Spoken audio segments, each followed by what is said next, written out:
This film helps prepare you for your role as a reviewer on a visit to a service. It covers how to prepare for a visit, your role on the day, whether you're a peer reviewer or a lead reviewer, the goals of the day, things that can go wrong, and most importantly, the rewards.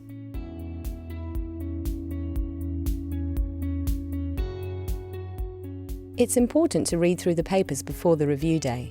You should pay attention to standards that are not met and action points highlighted in the previous report if there is one.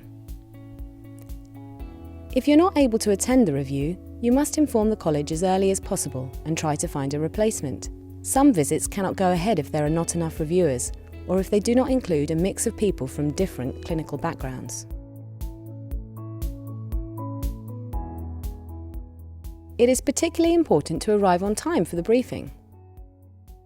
My role today as a lead reviewer is to make sure we stick to time, check the timetable for the day, allocate roles, and then to chair the feedback session. Each meeting will have a chair and a scribe. Can I ask you to do the scribing for the first meeting, and can I ask you to chair the first meeting and make sure we cover everything in the booklet. If you have any questions, please feel free, but be careful to stick to time. I've done loads of these. This is my first time. I'm a little apprehensive, but I'm really looking forward to it. If you look at the timetable for today, you'll see that we're meeting staff, service users. You should already have an idea of the strengths and weaknesses of the service from the information you've had in advance.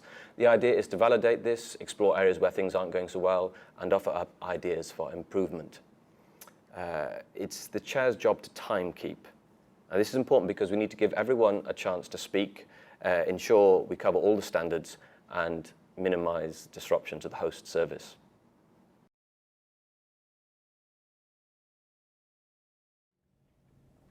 We had an inspection last week. Why do we have to do this again? Well, I've been on a review before. It was actually really useful. This is going to take up my whole morning. I've got so much to do. What is going on today? Who are these people? The host team can feel quite anxious about how they will be perceived throughout the review day. It is helpful to reassure the host team about the aims of the day.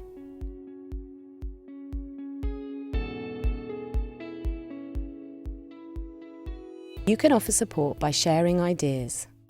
Good morning, everyone. My name is Reese, and I'm chairing this meeting, and I'm a nurse specialist from Cambridge.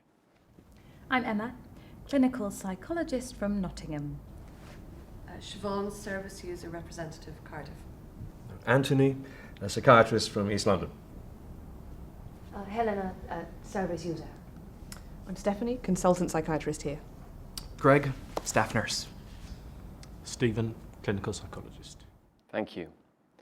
Now, I had my review last week, and my team felt a bit anxious, so I wanted to stress this is an opportunity to share learning and mutual support.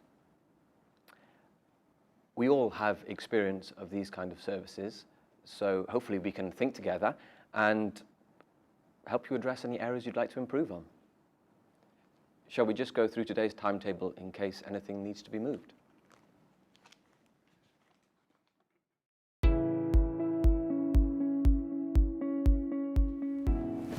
And do you have access to this outdoor space? Yes, of course, we can go outside anytime. You may have a tour as part of your visit. If you're visiting an inpatient unit, it is important to ask people's permission, for example, if you'd like to see their bedroom. On the review day, you will look at the standards that have been marked by the host team as not met in more detail, and it is important to draw in the review team's expertise, including the service user and/or carer representatives who may be part of the team. If the service is seeking accreditation, you may have to look at additional documentation on the day. Reviewers can share their own experiences. In your experience, how did the service get your opinion about the environment? We had weekly meetings where we could discuss the service environment, and then the staff would take this forward and give us feedback. We had that problem too. So we introduced a feedback board so that the service users could see what we were doing about their comments. Well, that's a good idea. We could do that.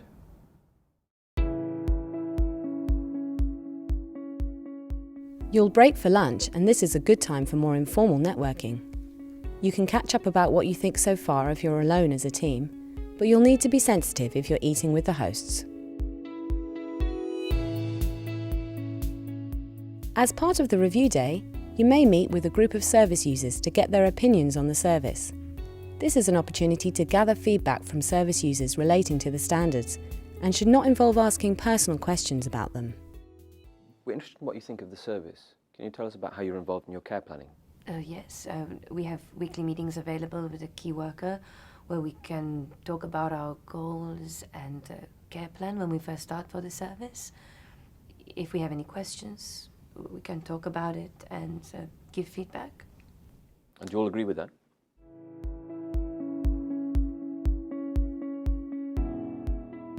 You will have time to meet as a team to prepare your feedback. You need to check that all the standards have been covered and to think about the main messages from the day. Have we covered all the standards? Are we sure about clinical supervision? Yes, both clinical staff and managers confirm that supervision is done regularly and is well managed. They have great ideas about patient involvement here, such as activity planning. I'm going to take that back to my unit. Yes, I think they have a great selection of group activities. Okay, great. Challenges? There are consistent concerns about staffing levels. Yes, I found that too. The review team can suggest ways that the host service can address some of these challenges.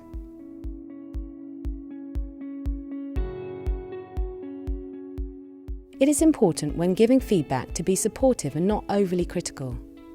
You should share the positives first and acknowledge what the service has done to try and overcome challenges.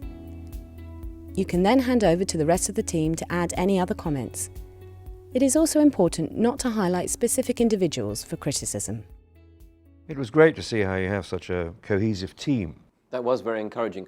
One of the things we did notice was that your staffing levels were a bit low. We thought that perhaps you could audit this and feed back to hospital management. That would be really useful. So, is there anything else? I'd just like to say thank you very much for having us and for being so open and honest throughout the day. Well, this wasn't nearly as daunting as we thought it would be. I think it's been really helpful. Thanks. If the review is part of accreditation, then the reviewers will need to let the host team know if a standard is not met. Then the unit will need to provide extra evidence in the coming weeks. Most days go smoothly, but here are a few problems to watch out for.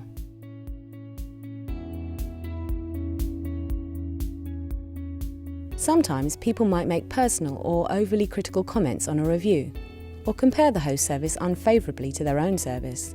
When that happens, it's important for the lead reviewer to intervene quite quickly and refer people back to the aims of the day, and remind everyone that it's supposed to be a supportive process. I was a bit disappointed by how you treat your staff here. Excuse me, but I think it's a bit inappropriate of you to come here and compare your service to us. In our service, we make sure our staff are looked after and made to feel valued. But I'm sure you do, but that's irrelevant. We're not here to talk about your service. If you could bear in mind that this is supposed to be a supportive process, and if you could try to explore ideas in a supportive way.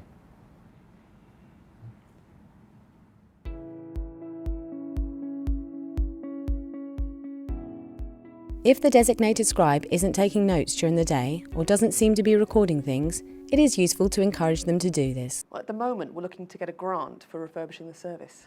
That would be useful to have in the report. Did you get that? Did you write that down? Sorry, I missed that. I said we're looking to get a grant for refurbishing the service.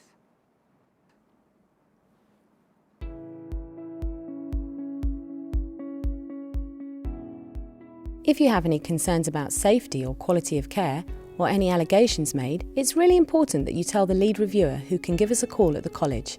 We can help you think through how to proceed.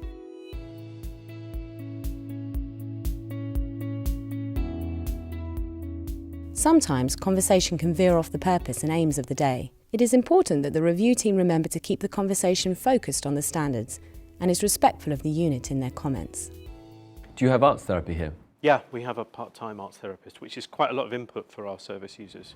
We have art therapy on our unit as well. Do you have many people turning up? Yeah, loads of people turn up. Our therapist likes to do a variety of things such as painting, clay modelling. We try to offer as much as possible. That sounds great. If I could just bring the conversation back to the standard, it sounds like you have good access to arts therapy here. Yeah, We're quite lucky here.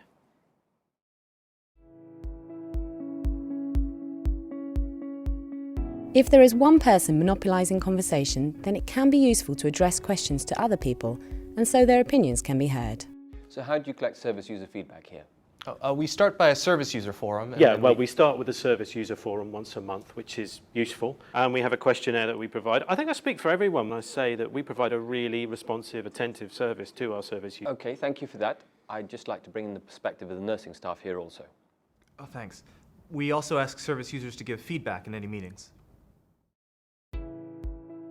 Remember, problems such as these are the exception rather than the rule, but we hope that if any of them occur while you're on a review, these tips will have helped you.